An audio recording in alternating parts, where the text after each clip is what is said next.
Siaran langsung ini dibawakan khas kepada Anda oleh Unit Sains dan Matematik, Sektor Pembelajaran Pejabat Pendidikan Daerah Tuaran. Sebuah inisiatif anjuran bersama dengan Kementerian Sains, Teknologi dan Inovasi Sabah, juga kolaboratif pintar dengan IPG Campus Ken Tuaran Sabah. Tumpukan perhatian Anda. Siaran langsung akan bermula sebentar lagi. Link sijil akan diberikan di ujung siaran ini. Pastikan diisi dalam tempo yang ditetapkan. Terima kasih.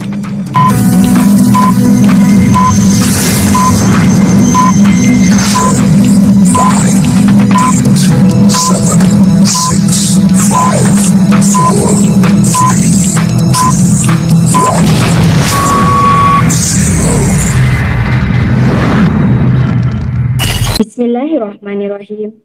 Assalamualaikum warahmatullahi wabarakatuh. Salam sejahtera dan selamat petang saya ucapkan kepada semua peserta, guru-guru dan seluruh warga maya yang berada di dalam Google Meet pada petang yang indah ini. Selamat datang saya ucapkan ke program STEM Fiesta 2022, anjuran pejabat pendidikan daerah Tuaran dengan kerjasama Kementerian Sains, Teknologi dan Inovasi Sabah serta kolaboratif institusi pendidikan guru Kampus Ken Tuaran Sabah yang berteraskan slogan sederap menerajui perubahan. Saya Siti Zayana binti Mastan selaku moderator pada petang ini. Saya akan menemani hadirin semua sepanjang slot 10 kita pada hari ini yang bertajuk Pentaksiran dalam Inquiry Based Science Education IBSE. Bagi memulahkan program, baiklah terlebih dahulu untuk kita mulakan dengan bacaan doa bagi memberkati program pada hari ini.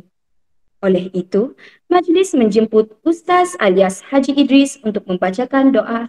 Majlis mempersilahkan. Bismillahirrahmanirrahim. Alhamdulillahirrabbilalamin. Wassalatu wassalamu ala Sayyidina Muhammad wa ala alihi wa sahbihi ajma'in. Segala puji dan puja hanya untuk Tuhan sekalian alam. Selawat dan salam atas junjungan besar Nabi Muhammad sallallahu alaihi wasallam, ahli keluarga dan para sahabatnya. Ya Allah, ya Tuhan kami, Tuhan yang menguasai langit dan bumi, hanya padamu kami panjangkan kesyukuran atas segala rahmat dan berkah-Mu ke atas kami. Ya Allah, ya Hayyu, ya Qayyum, kami memohon inayah dan taufik-Mu. Kurniakanlah kesejahteraan dan kebahagiaan serta kesehatan jasmani dan rohani. Bukakanlah hati-hati kami, lapangkanlah dada kami untuk menerima ilmu pengetahuan serta bimbingan dalam melaksanakan tanggungjawab kami. Ya Allah, ya Rahman, ya Rahim, kami memohon dengan kudrat dan iradah-Mu, kurniakanlah kekuatan dan ketabahan dalam menjalankan tanggungjawab kami, dan anugerahilah kejayaan dan kecemerlangan kepada kami dalam semua bidang yang kami ceburi. Allahumma ja'al jam'ana hadha jam'an marhuma wa tafarruqna min ba'dihi tafarruqan ma'suma wa la taj'alillahumma fina wa la ma'ana wa la man yasbahuna saqiyan wa la matrudan wa la mahruman. Rabbana atina fid dunya hasanah wa fil akhirati hasanah wa qina azaban nar. Wa sallallahu ala sayyidina Muhammad wa ala alihi wa sahbihi wa barik wa sallim walhamdulillahi rabbil alamin. Amin ya robbal alamin. Terima kasih diucapkan atas bacaan doa sebentar tadi. Baiklah, sebelum saya mempersilahkan penceramah untuk meneruskan slot, eloklah terlebih dahulu untuk kita mengenali serba sedikit biodata penceramah kita pada petang ini. Kerana tak kenal maka tak cinta. Nama diberi Dayangku Rohani binti Awang Badar. Beliau merupakan graduan University Sains Malaysia, kelulusan ijazah sarjana muda sains dalam bidang zoologi, dan juga merupakan graduan University Malaysia Sabah, kelulusan ijazah sarjana pengurusan pendidikan. Beliau telah mengajar subjek sains selama 14 tahun, sekarang berkhidmat di Sekolah Kebangsaan Tambalang Tuaran. Seterusnya, Puan Dayangku Rohani juga adalah seorang tenaga pengajar utama IBSE yang telah mendapatkan pendedahan pentaksiran dalam IBSE melalui kursus tenaga pengajar utama IBSE. Oleh itu, tanpa membuang masa, saya menjemput Puan Dayang Purohani untuk menyampaikan ceramah beliau. Majlis mempersilahkan. Ya, terima kasih kepada adik Siti Zayana selaku moderator kita bagi slot pentaksiran dalam IBSI pada petang ini. Assalamualaikum dan salam sejahtera. Salam sabah hebat, katakan tidak kepada nombor 16, katakan ya kepada 10 terbaik PPD Tuaran sederap menerajui perubahan. Yang berusaha Puan Auvlin, SISC Plus PPD Tuaran, Puan Sylvia juga merupakan SISC Plus Unit Sains dan Matematik dan juga selaku pengerusi STEM Fiesta.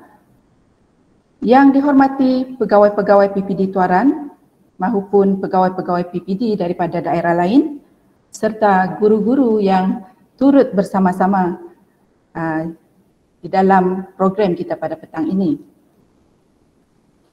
Baiklah, seperti yang telah dinyatakan oleh adik moderator kita, sebelum itu minta maaf saya kongsikan. Okey. Seperti yang dinyatakan sebentar tadi, pada petang ini saya akan berkongsi sebenarnya berkaitan dengan pentaksiran dalam kelas inquiry IBSI. Sebenarnya slot ini sudah pernah dikongsi sebelum ini. Jadi mungkin ada antara guru-guru yang sudah pernah mengikuti slot ini, anggap saja ini sebagai pembugaran semula pentaksiran di dalam kelas inquiry. Okey, sebelum saya meneruskan perkongsian berkaitan dengan pentaksiran ini, suka kiranya saya bertanyalah guru-guru yang ada bersama-sama petang ini, kalau ada yang ingin cuba berkongsi terlebih dahulu, apakah yang cikgu-cikgu faham berkaitan pentaksiran. Guru-guru mungkin boleh menulis di dalam in-call message ataupun boleh on mikrofon dan boleh berkongsilah pendapat ataupun pendapat guru-guru berkaitan pentaksiran. Kalau ada, kalau tidak ada kita akan teruskanlah. Saya bagi beberapa masalah. Kalau tidak ada, kita teruskanlah berkenalan dengan apakah itu pentaksiran. Dan pentaksiran ini adalah khusus di dalam kelas inquiry. Okey, kita lihat bersama-sama di sini. Okey, pentaksiran. Pentaksiran ini sebenarnya merupakan satu alat. Okay, pentaksiran ini adalah satu alat yang sebenarnya sangat berkesan untuk melihat perkembangan murid daripada segi kefahaman murid, dan daripada kefahaman murid tersebut guru-guru boleh mengubah suai aktiviti mengikut keperluan murid, dan dalam masa yang sama pentaksiran tersebut akan dapat menggalakkan refleksi ke diri murid. Ataupun dengan kata lain, murid tersebut boleh memberi maklum balas tentang pembelajaran yang murid ikuti. Okay. Selain itu, melalui pentaksiran, guru-guru secara teliti akan dapat memilih dan menggunakan tugasan yang sesuai untuk mencapai objektif sesuatu pengajaran. Dan dalam masa yang sama, ia akan dapat memberi peluang kepada murid untuk menunjukkan kefahaman murid dan kebolehan mereka dalam melaksanakan aktiviti sains. Okey, kita teruskan kepada slide seterusnya. Pentaksiran juga dapat memberi peluang kepada guru untuk menentukan apa yang akan dipelajari oleh murid. Selain dapat mengenal pasti bila murid tersebut memerlukan bantuan, dan akan dapat menentukan apa langkah seterusnya yang perlu diambil. Okey, ini maksudnya melalui pentaksiran itu kita dapat mengetahui tahap kebolehan murid kita. Okey, bila kita dapat mengetahui tahap murid kita berada di mana, maka di situ kita dapat kita dapat mencari ataupun mengenal pasti masalah, dan dalam masa yang sama kita dapat mencari kaedah untuk membantu murid tersebut.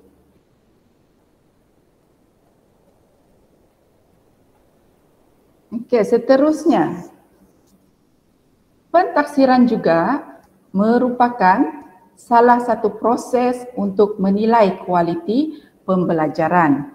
Okey, ini dari segi guru tersebut, guru tersebut sendiri melalui pentaksiran itu dia akan dapat menilai setakat mana kualiti pembelajaran yang telah tercapai.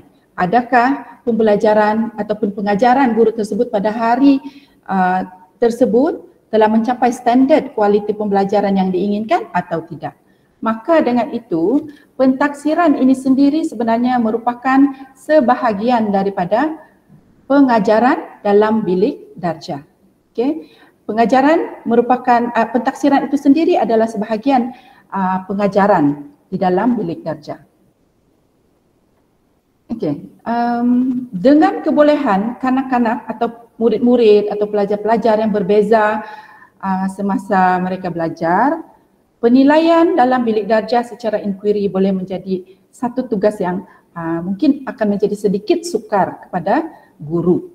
Sebab kita sedia maklum, di dalam kumpulan murid kita sendiri, dia terdapat pelbagai tahap. Murid tersebut berada pada pelbagai tahap.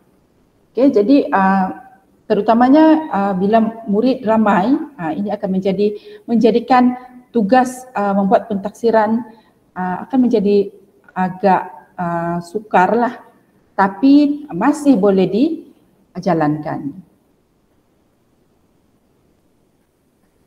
Okey, jika kita lihat di sini,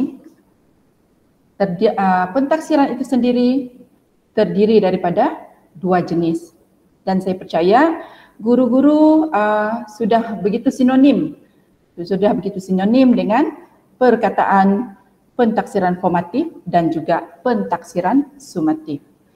Dan mungkin kebanyakan sekolah pada masa minggu ini mungkin ramai yang tengah membuat pentaksiran. Dan pentaksiran itu ada daripada pelbagai cara lah. Okay, jadi kita lihat sama-sama di sini bagaimana, apakah itu pentaksiran secara formatif dan apakah pentaksiran secara sumatif. Okey, kita lihat terlebih dahulu apa itu formatif. Di sini kita nampak sedikit sahaja penerangannya, tapi sebenarnya perkongsian saya pada petang ini dia lebih kepada ataupun dia lebih banyak akan berkisar dengan pentaksiran secara formatif berbanding sumatif. Okey, formatif, pentaksiran secara formatif dijalankan untuk tujuan membantu PDP, PNP atau PDPC. Saya akan terangkan dalam slide yang akan datang perincian apa yang dimaksudkan membantu PDP ini ya. Okey, kita lihat pula apakah itu pentaksiran sumatif. Okey, pentaksiran secara sumatif ini dijalankan biasanya dijalankan untuk ataupun persediaan untuk menyediakan satu laporan yang dapat menentukan tahap yang dicapai oleh setiap murid. Okay, contohnya biasanya pentaksiran secara sumatif ini diadakan secara berfasa. Biasanya kita akan buat biasanya pada pertengahan semester, hujung akhir tahun. Itu dikenali sebagai pentaksiran sumatif, yang mana kita perlu menyediakan satu laporan yang laporan tersebut kita sediakan bukan sahaja untuk guru-guru tetapi juga kepada ibu bapa murid.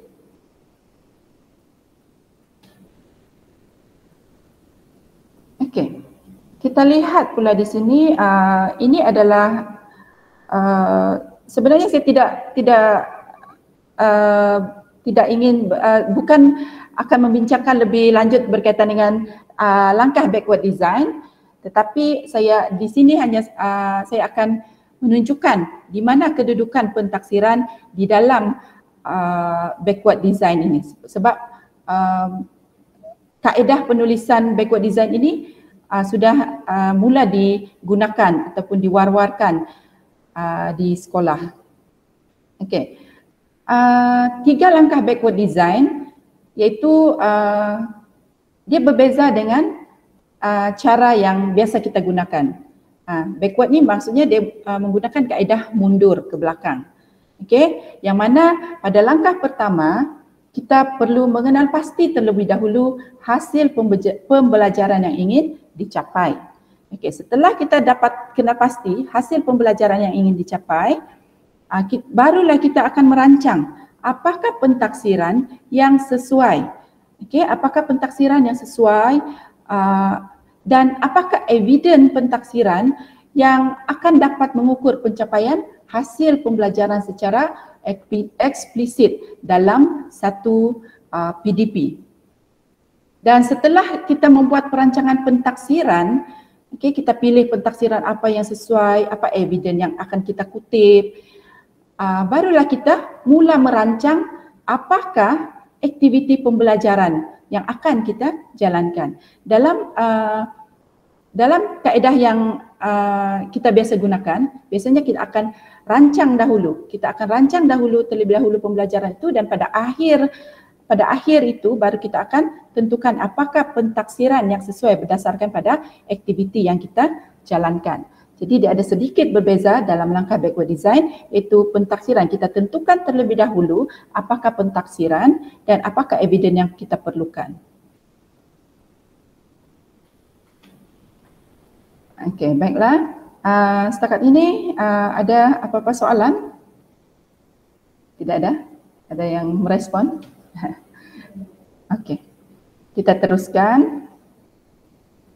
Okey, sebenarnya untuk slot ini kita ada membuat satu aktiviti yang mana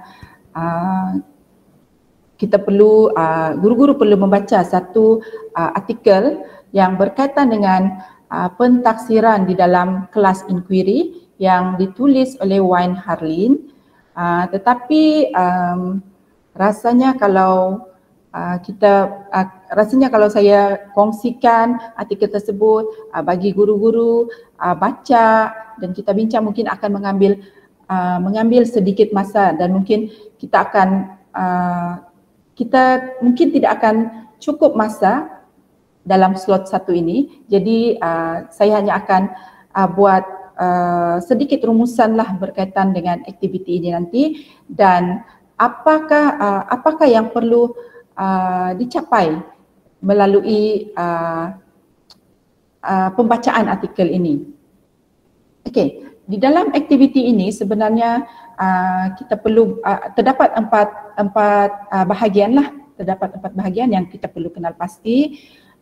Itu kalau kita buat aktiviti dia, kita akan kenal pasti 4 perkara ini, iaitu yang sinilah what to access and how to access it, and then observing student at work, asking question, looking closely at products, special tasks, and giving feedback to student. Okay, kita akan lihat nanti apakah yang akan ditaksir, dan kita akan lihat bahagian demi bahagian ini. Okey, kita akan lihat pada bahagian 1, melalui artikel itu apa yang perlu dinilai dan bagaimana ia dinilai. Okey, artikel ini dia berkaitan dengan kelas inquiry. Okey, yang ini saya skip. Okey, inilah guru-guru mungkin boleh sekali lalulah tengok. Ini artikel dia. Sebenarnya artikel ini dia berkisar kepada pembelajaran berkaitan dengan bunyi, iaitu bagaimana bunyi kuat dihasilkan, bagaimana bunyi lembut dihasilkan. Okey, dan melalui aktiviti ini kita akan kenal pastilah apa-apa jenis pentaksiran yang berasaskan inquiry. Okey, mungkin boleh tengok sebentar sekali lalu. Okey, yang mana dalam kumpulan ini guru tersebut dia memberikan beberapa bahan instrumen muzik. Okey. Okey, yang ini sambungan.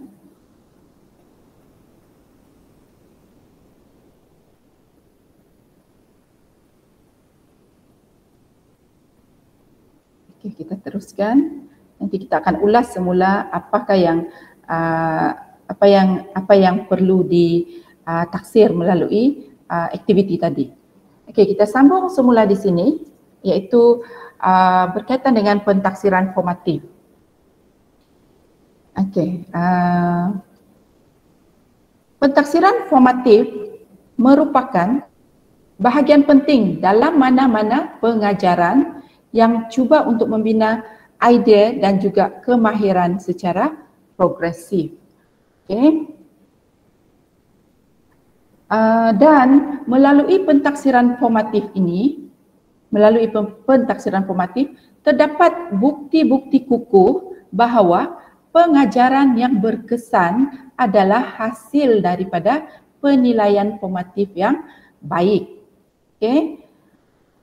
Jadi di sini kita boleh lihat sebenarnya penilaian secara formatif ini dia membawa kesan yang besar, iaitu dia menyumbang kepada pengajaran yang berkesan.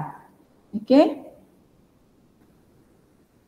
Ia adalah penting bagi pengajaran inquiry. Okey, maksudnya pentaksiran formatif ini dia satu bahagian yang penting di dalam satu pengajaran inquiry, kerana melaluinya guru mesti akan dapat mengetahui pemahaman idea saintifik murid. Okey, setakat mana pemahaman idea saintifik murid dan juga kemahiran proses yang pelajar telah kuasai. Okey, setakat mana murid itu, kemahiran proses mana yang telah dia capai, dan untuk menentukan apa yang diperlukan untuk membantu dalam kemajuan murid-murid ataupun kanak-kanak tersebut. Okey, pengumpulan maklumat tentang pembelajaran dia merupakan satu bahagian daripada satu proses pengajaran yang berterusan, dan dengan menggunakannya kita dapat memilih ataupun menentukan apakah langkah seterusnya yang perlu diambil. Okey, jadi maksudnya pengumpulan maklumat ini adalah perlu untuk menjayakan ataupun meningkatkan kualiti pentaksiran formatif tersebut. Okey, pentaksiran formatif ini untuk menjadikan ianya lebih berguna, penilaian secara formatif mestilah merangkumi hasil penting yang diperlukan dalam pembelajaran inquiry. Maksudnya kita ada satu sasaran ataupun ada satu hasil yang hendak kita capai di dalam satu pembelajaran inquiry tersebut. Okay. Oleh itu, ia mestilah prihatin dengan kemahiran proses dan pemahaman idea saintifik. Kemahiran proses dan pemahaman idea saintifik ini dia memang saling berkait. Di dalam kelas inquiry, dua benda ni dia memang akan berkait. Dia akan berkait rapat, iaitu pemahaman idea saintifik dan juga kemahiran proses. Nanti kita akan lihat apakah yang dimaksudkan dengan pemahaman idea saintifik dan apakah kemahiran proses tersebut. Okey, jadi hasil pembelajaran inquiry perlu dikenal pasti. Okay, dan adalah penting untuk mengetahui apa yang dimaksudkan dengan kemajuan dalam setiap kemahiran, sikap dan juga bidang pemahaman. Sebab maksudnya di sini setiap sesi pembelajaran kita, apa yang kita harapkan adalah ada berlakunya ansur maju, ada peningkatan yang berlaku. Maka di situ kita perlu tahu, kita perlu kenal pasti kemajuan yang berlaku dalam setiap bidang ini, iaitu daripada kemahiran, sikap dan juga bidang pemahaman. Okey, ini yang tadi yang saya ingin kongsi. Okey, dalam pentaksiran formatif apakah yang perlu ditaksir sebenarnya dalam pentaksiran formatif, terutamanya dalam kelas ataupun pembelajaran secara inquiry. Okey. Yang pertama ialah kemahiran proses. Okey, kemahiran proses. Dan dalam inquiry itu sendiri, biasanya dia akan ada dua kemahiran lah, kemahiran proses sains dan kemahiran manipulatif. Tapi biasanya kita akan taksir lebih pada bahagian kemahiran proses sains dalam satu-satu aktiviti yang kita jalankan. Okey, kemahiran proses sains ataupun yang lebih dikenali mungkin bagi guru-guru sains dia memang akan sinonim lah dengan perkataan KPS. Okey. Dalam kemahiran proses sains ini dia ada banyak sebenarnya. Okey, dia ada lebih kurang dalam 12 kemahiran proses sains. Okey, ada 2 kemahiran proses sains yang mana di dalam pembelajaran inquiry itu biasanya pada awal pembelajaran guru-guru akan beri pendedahan terlebih dahulu kepada kemahiran-kemahiran ini, iaitu kemahiran proses sains. Okey, yang ada di sini ada beberapa contoh lah.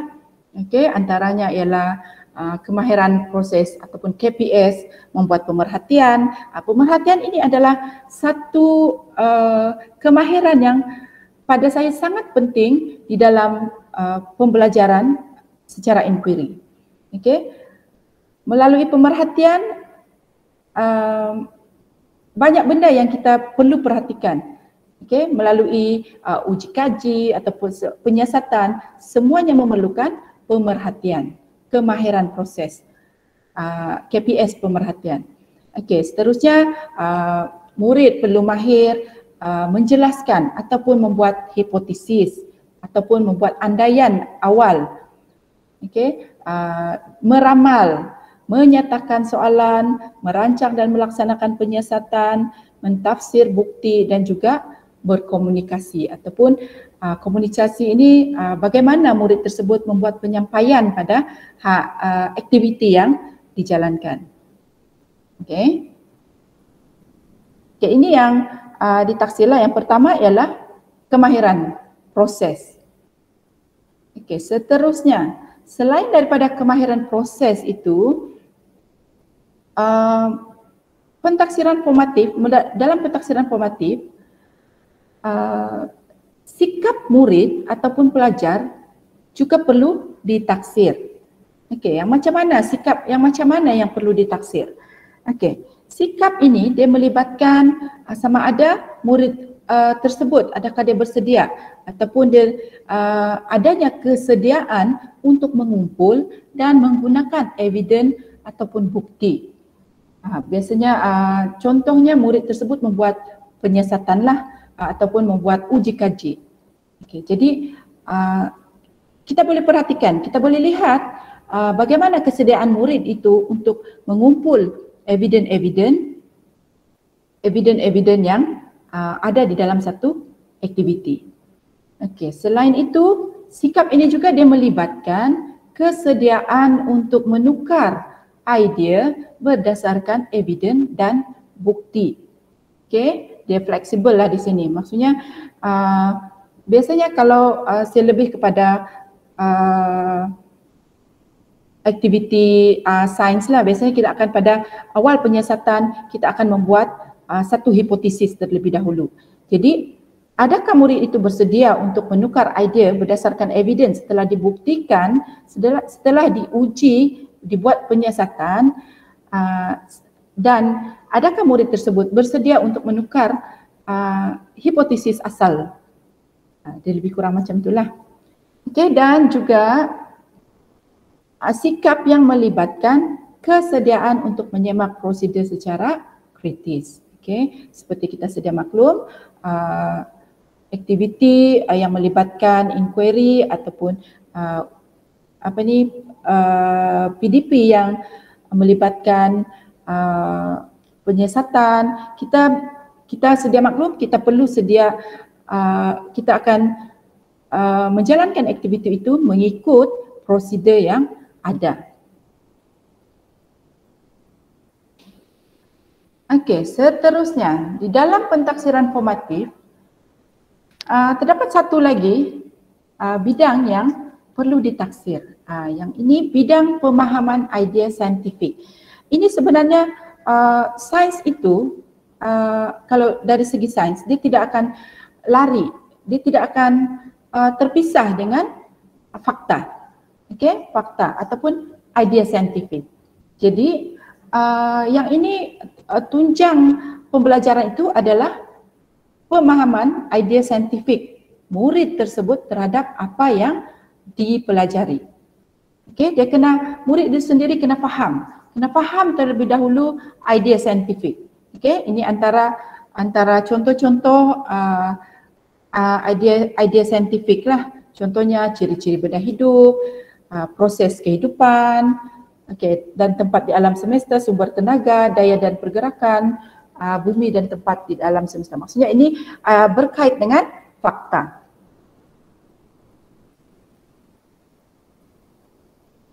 Okey, kita lihat pula pada bahagian 2 iaitu bagaimana pemerhatian terhadap murid dan juga bagaimana bertanya soalan untuk mendapat maklumat di dalam pentaksiran secara formatif.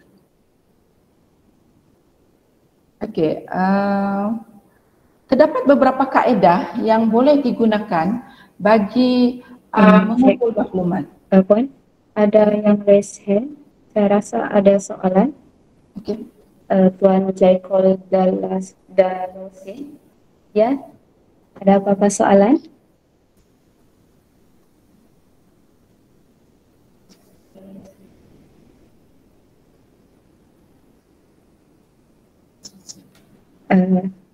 Mungkin tersalah tekan saya rasa. Kalau ada apa-apa soalan boleh letak di info message ataupun boleh buka. Okay. Boleh kita teruskan? Ya, boleh Puan. Okey, di mana sudah tadi? Okey, kita di bahagian 2 iaitu pemerhatian terhadap murid dan bahagian bagaimana bertanya soalan dan bagaimana pemerhatian dan kaedah bertanya soalan ini akan dapat mengumpul maklumat ataupun evidence di dalam pentaksiran secara inquiry. Okey, terdapat beberapa kaedah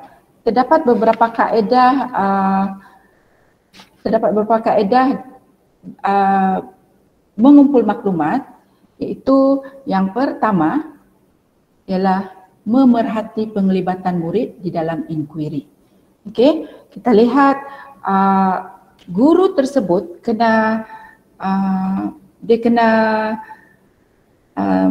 mata guru tersebut dia kena sentiasa memerhati penglibatan muridnya di dalam satu-satu aktiviti secara inquiry. Yang ini kalau muridnya 10 orang, 15 orang mungkin tidak ada masalah sangat, tetapi dalam satu kumpulan yang besar, bagi sekolah-sekolah yang besar, yang ini kena mata guru tu dia kena guna serampang 2 mata, kalau boleh serampang 4 mata pun boleh. Sebab kita perlu tengok, kita kena perhatikan, kita tidak dapat dalam satu-satu aktiviti, kita tidak dapat menumpukan hanya pada satu kumpulan sahaja. Kita kena perhatikan juga kumpulan-kumpulan lain. Okey. Jadi melalui pemerhatian ataupun memerhati penglibatan murid di dalam inquiry, kita dapat menilai kefahaman murid tersebut. Okey. Kita dapat menilai kefahaman. Contohnya kita buat satu aktiviti, kita suruh kita minta murid buat aktiviti macam ni. Lepas tu kita tinggalkan sekejap pergi meja sebelah. Bila kita datang semula, kita tengok lain pula murid ni, lain pula aktiviti yang dia buat, tidak mengikut pada arahan yang sebenar. Yang jika berlaku sedemikian, ini menunjukkan bahawa ada berlaku ketirisan ataupun berlaku kekurangan fahaman, kurang faham pada kumpulan tersebut. Jadi ini yang saya katakan kenapa guru tersebut dia kena gunakan gunakan sebaik mungkinlah kaedah pemerhatian ini. Okey, dan melalui pemerhatian penglibatan murid, ia dapat juga dalam masa yang sama guru dapat menilai kemahiran proses ataupun kemahiran inquiry murid tersebut. Okey, kaedah mengumpul maklumat yang kedua adalah melalui persoalan, bertanya soalan. Yang ini rasa guru-guru memang sering kali menggunakan kaedah ini kan. Dalam kelas kita akan tanya, dalam sesi kita petang ini pun pada awal sesi tadi saya sudah bertanya soalan. Maksudnya guru-guru ni dia sudah mahir, dia sangat mahir bertanyakan soalan. Yang mana kenapa kita perlu bertanyakan soalan? Dengan bertanya soalan, kita dapat meneliti satu sebab dan juga pemahaman pelajar lah ataupun murid. Okey, jadi kita tanya, Ali, bla bla bla bla. Kalau murid Ali ini dia boleh menjawab dengan cemerlang, maksudnya dia faham. Tapi jika sebaliknya, ini menunjukkan masih guru tersebut masih perlu menambah kemahiran untuk memberi pemahaman yang lebih kepada murid tersebut. Okey, selain itu untuk mendapatkan maklumat yang lebih banyak, maklumat ataupun evidence di dalam pentafsiran ini, guru boleh bertanya soalan yang mana penyoalan ini boleh dijalankan secara mengemukakan soalan-soalan yang dalam bentuk soalan yang lebih terbuka. Okey, yang mana soalan yang lebih terbuka ini murid dapat memberi banyak jawapan, banyak idea berbanding dengan soalan yang terus menuju yang tertumpu pada soalan jawapan yang boleh dijawab secara terus dengan murid lah. Maksudnya bila kita menggunakan soalan secara terbuka ini akan lebih banyak maklumat yang akan kita perolehi. Okey, kita lihat pada bahagian 3 iaitu bagaimana kita melihat hasil kerja murid. Dan daripada hasil kerja tersebut kita akan dapat menentukan apakah tugasan khas. Okey, kita lihat. Okey, yang ini. Okey. Bahagian ini dia berkesinambungan dengan aktiviti yang asal yang artikel pada awal tadi, iaitu berkaitan dengan bunyi ataupun berkaitan dengan bunyi. Jadi bagaimana kita melihat hasil kerja murid ini? Kita guru-guru dia akan, bila kita menjalankan satu aktiviti, guru-guru akan dapat banyak respon. Guru-guru akan dapat banyak respon murid dan pelbagai jawapan yang mungkin. Okey, contohnya di sini ini salah satu produk daripada aktiviti yang asal tadi tu yang berkaitan dengan bunyi tadi. Ini salah satu hasil muridnya lah. Okey, ini salah satu hasil murid, iaitu murid 10 tahun. Okey, yang mana dia mengatakan dia menerangkan bagaimana bunyi itu terhasil dengan membuat satu grafik macam ini, dan dia menerangkan. Okey, dia menerangkan bagaimana bunyi itu terhasil. Itu yang mana dia kata bunyi itu dia terhasil melalui getaran dan akan dikeluarkan melalui lubang-lubang yang terdapat pada drum ini. Okey, ini salah satu contoh dan kita tengok lagi, ada lagi hasil murid lain. Okey. Okey, guru-guru kalau tengok gambar ni boleh tahukah gambarnya apa? Kalau yang seangkatan zaman-zaman kanak-kanak dengan saya, rasanya dia tahu apa alat ini. Okay, ada yang mau respon kah? Apa benda ni? Okey, ini kalau dulu dipanggil telefon buruk kah? Betul kah? Cik moderator sempat ke main ni zaman dulu? Sempat, Cik. Sempat kan? Okey. Ini adalah satu produk murid, satu lagi produk murid yang menerangkan. Dia menerangkan berkaitan dengan bunyi. Iaitu dia kata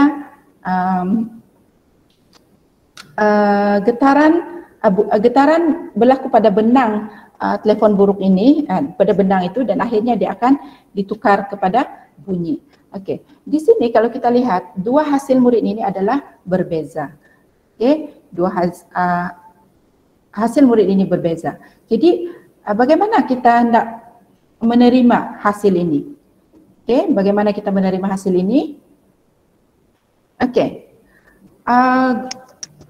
guru sebagai seorang guru, dia akan menerima apa jua hasil murid, dan menerima hasil murid itu sebagai satu evidence. Okey, evidence di dalam activity class. Okey, yang mana daripada hasil murid tadi kita boleh lihat setakat mana atau sejauh mana pemahaman murid tersebut. Okey, dan kita lihat di sini. Okey, hasil murid itu dapat memberi gambaran tentang pencapaian murid tersebut. Okey, selain itu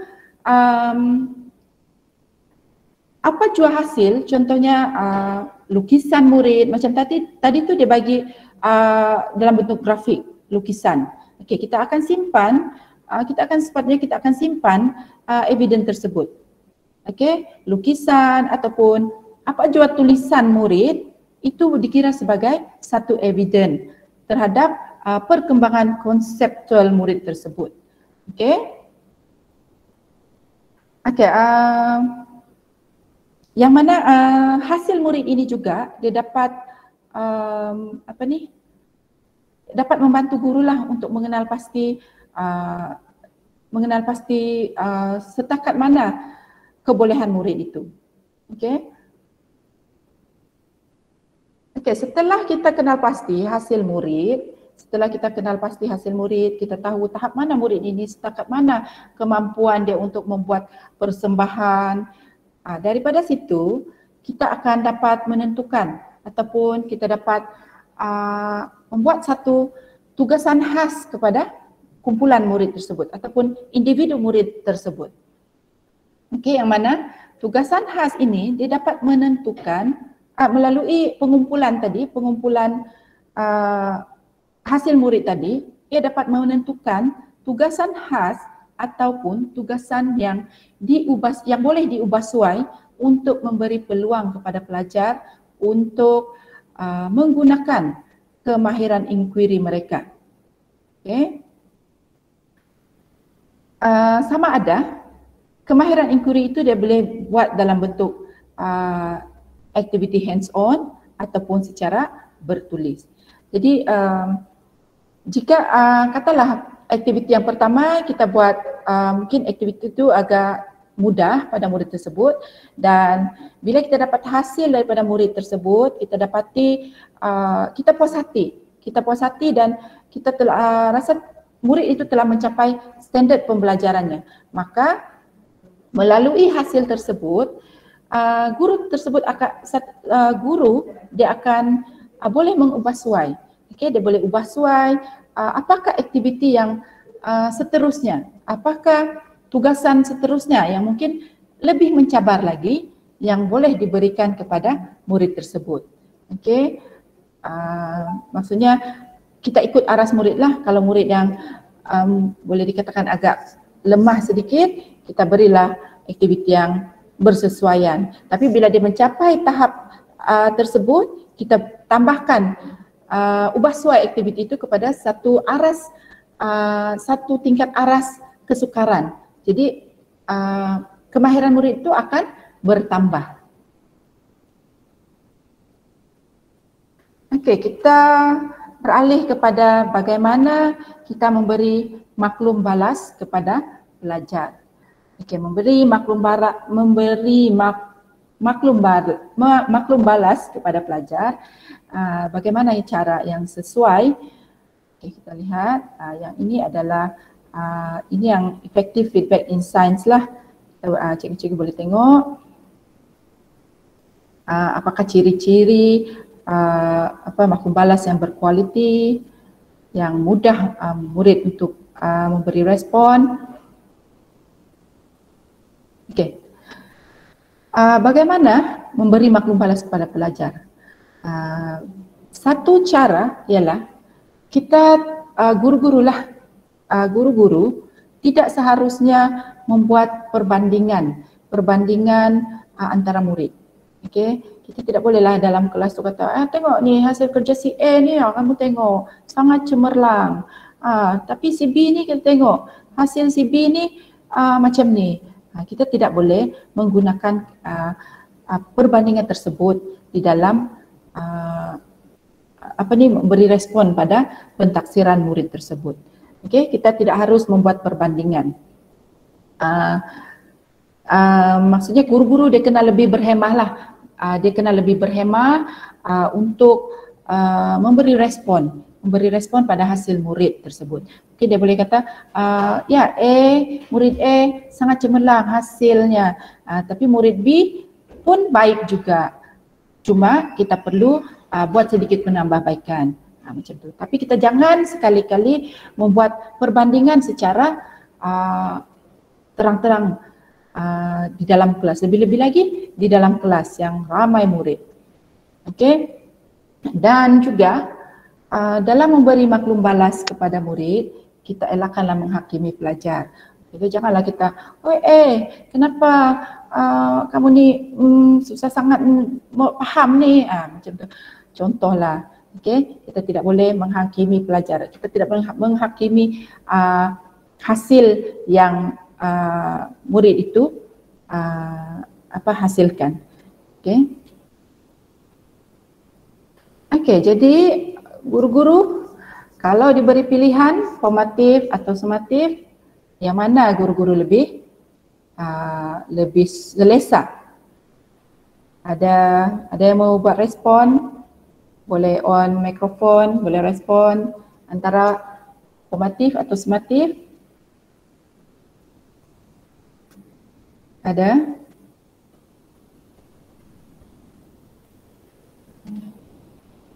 Sudah ada? Okey. Formatif dengan sumatif ni sebenarnya dia ada fungsinya ataupun ada kepentingannya masing-masing lah. Okey, ada kelebihan, ada kekurangan masing-masing. Okey, kita lihat di sini boleh cikgu-cikgu boleh tengok di sini kitaran bagi pentaksiran secara formatif dan juga secara sumatif. Okey. Kalau sumatif kita boleh lihat di sini dia hanya satu arah sahaja, yang mana daripada satu tugasan yang kita berikan, kita dapatkan evidence, dan bila dapat evidence guru akan membuat penilaian secara sumatif, dan pada akhirnya dia akan membuat ataupun menyediakan satu laporan yang akhirnya akan dikongsi dengan murid tersebut, dikongsi dengan guru-guru lain, dan juga mungkin dikongsi kepada ibu bapa murid tersebut. Itu pada sumatif, pentaksiran secara sumatif. Tapi jika kita lihat pentaksiran secara formatif ini, dia berlaku dalam satu kitar yang tidak putus. Okey, dia sentiasa berkitar lah. Kalau sumatif tadi dia akan habis pada laporan, dan pada masa akan datang baru kita buat satu lagi pentaksiran sumatif yang lain. Tetapi formatif ni dia boleh berlaku pada sepanjang masa. Boleh berlaku di dalam kelas, setiap kali kelas dia akan sentiasa berlaku. Yang mana daripada evidence, kita dapat evidence, kita bagi tugasan dengan murid, dan jika ada evidence yang kita peroleh daripada murid, hasil kerja murid, kita akan nilai. Dan daripada penilaian itu kita akan lihat tahap mana murid kita, dan di situ barulah kita akan pergi kepada langkah yang seterusnya. Sama ada adakah kita akan teruskan murid ini ke aras yang lebih tinggi, ataupun kita ubah suai aktiviti itu, kita ubah suai kepada satu, kalau tidak dapat dicapai, kita mungkin akan ubah suai aktiviti tersebut searas dengan aktiviti yang asal, dan kita lihat pula bagaimana murid tersebut boleh ke tidak dicapai. Sebab murid ini dia ada pelbagai tahap.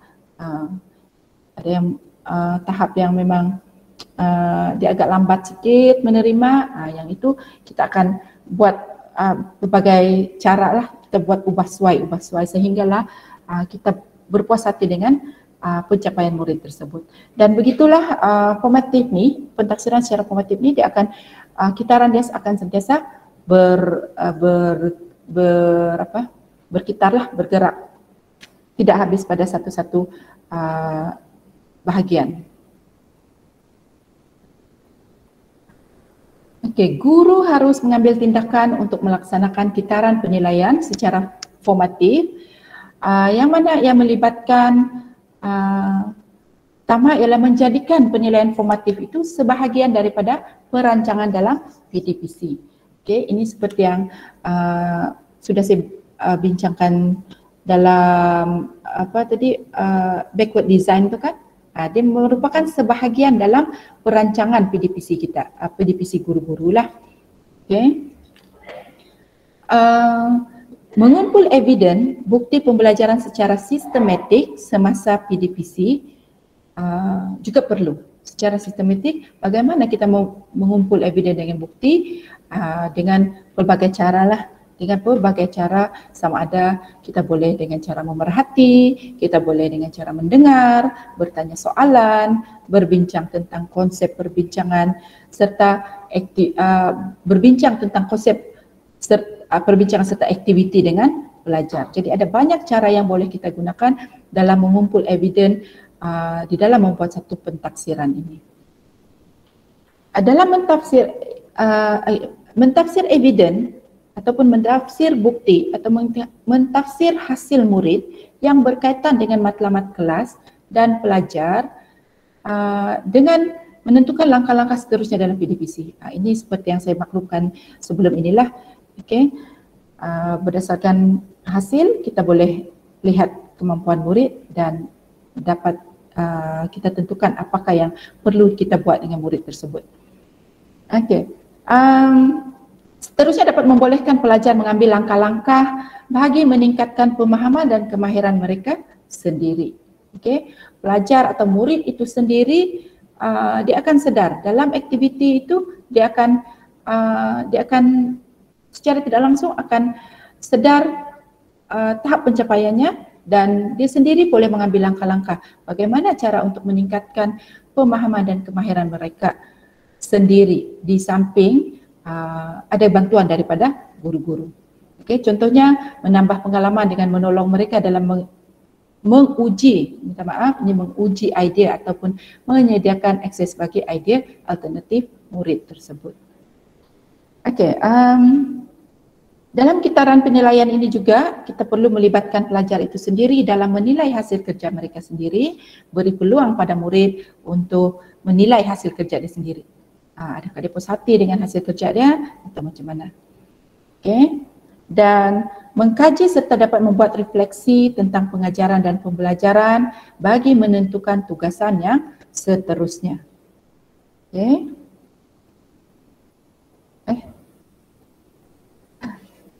Okey, rasanya itu sahaja perkongsian daripada saya lah berkaitan dengan pentaksiran, yang mana lebih kepada dalam pentaksiran inquiry, dalam kelas inquiry ini dia lebih cenderung dalam menggunakan pentaksiran secara formatif. Sebab menggunakan pentaksiran ini kita dapat banyak maklumat dan dapat membantu kita untuk meningkatkan sama ada kualiti pengajaran guru itu sendiri, ataupun dalam masa yang sama dapat meningkatkan kemahiran ataupun kebolehan murid di dalam satu-satu aktiviti. Okey, daripada saya itu sahajalah perkongsian untuk hari ini. Okey, kalau ada apa-apa soalan daripada guru-guru, bolehlah boleh on mic, boleh suara ataupun boleh juga berkongsi soalan di dalam in-call message lah.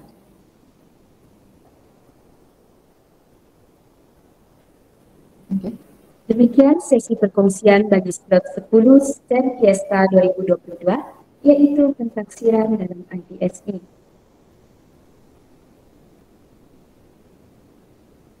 Oleh Puan Dayang Kurohani sebentar tadi.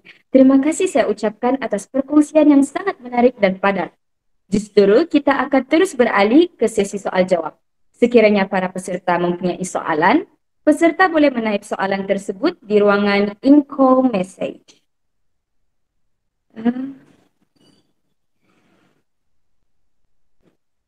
Sementara menunggu soalan, saya ingin mengajukan satu soalan kepada Puan Dayang Kurohani berkaitan dengan pentaksiran dalam IPSI.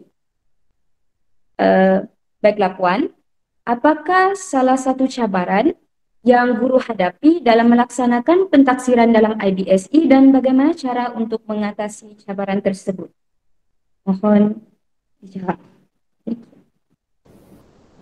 Okey, terima kasih atas soalan tersebut. Okey, saya akan responlah mengikut pengalaman dan mengikut apa yang maklumat-maklumat dalam perkongsian yang tadilah. Okey, salah satu cabaran dalam pentaksiran seperti yang ada saya nyatakan tadi, iaitu pentaksiran itu jika kita berada di dalam satu kumpulan yang kecil, pentaksiran itu berlaku akan menjadi lebih mudah. Tetapi jika sekiranya kita berada di dalam satu kumpulan yang besar, kumpulan murid yang ramai, pada saya ini adalah salah satu cabaran untuk mentaksir murid yang ramai dalam satu-satu pelaksanaan aktiviti. Macam yang saya katakan tadi dalam perkongsian saya, dalam grup yang besar itu, dalam kumpulan yang besar, kita guru tersebut kena jadi banyak serampang mata dia. Jadi murid pula bila berada di dalam satu kumpulan yang besar, murid mempunyai terdapat pelbagai tahap. Okay, ada yang mungkin berada pada tahap yang lemah, berada tahap yang sederhana, dan ada pula murid yang terlalu advance. Jadi bila kita di dalam buat pentaksiran ini, bila kita mungkin kita membantu kumpulan yang agak lemah, kumpulan yang agak advance yang lebih sudah mahir ini, dia akan membuat gangguan di situ. Jadi pada saya itu antara kekangan dan cabaranlah di dalam membuat pentaksiran secara inquiry. Okey, terima kasih.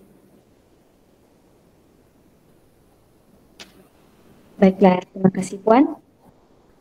Oleh kerana masa telah menceburi kita, sekian sahaja sesi soal jawab sebentar tadi. Justru majlis akan diteruskan lagi dengan gimik penyerahan sijil. Oleh itu, mari kita saksikan bersama-sama.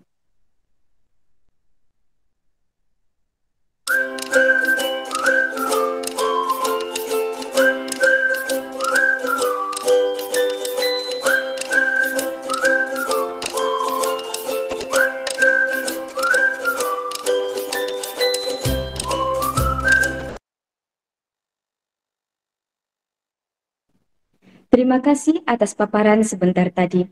Majlis kita diteruskan dengan sesi fotografi sebagai tanda kenang-kenangan. Diminta para hadirin untuk membuka kamera sekiranya tiada kekangan. Baiklah, EJK Technical diminta bersedia dan semua peserta yang tidak mempunyai kekangan boleh membuka kamera untuk kita ambil gambar.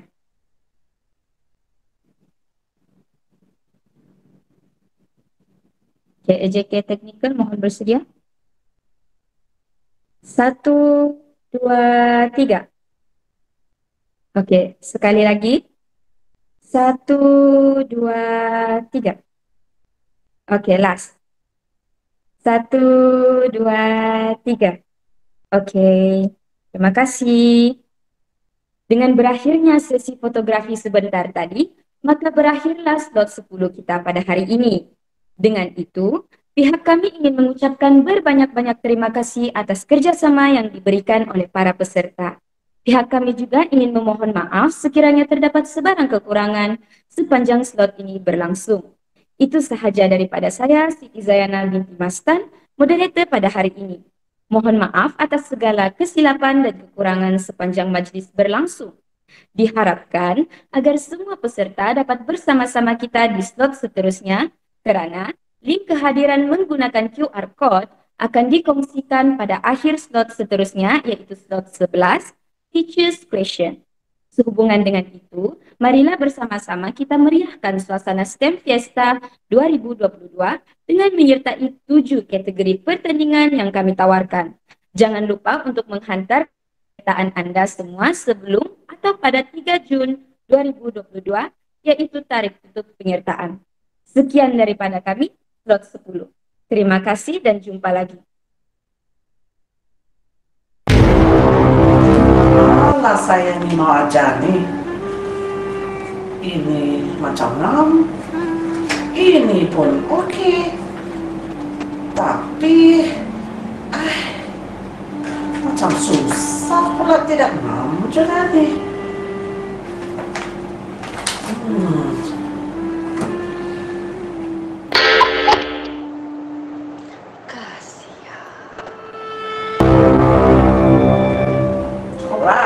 Tenang kawan, semua benda ada penyelesaiannya.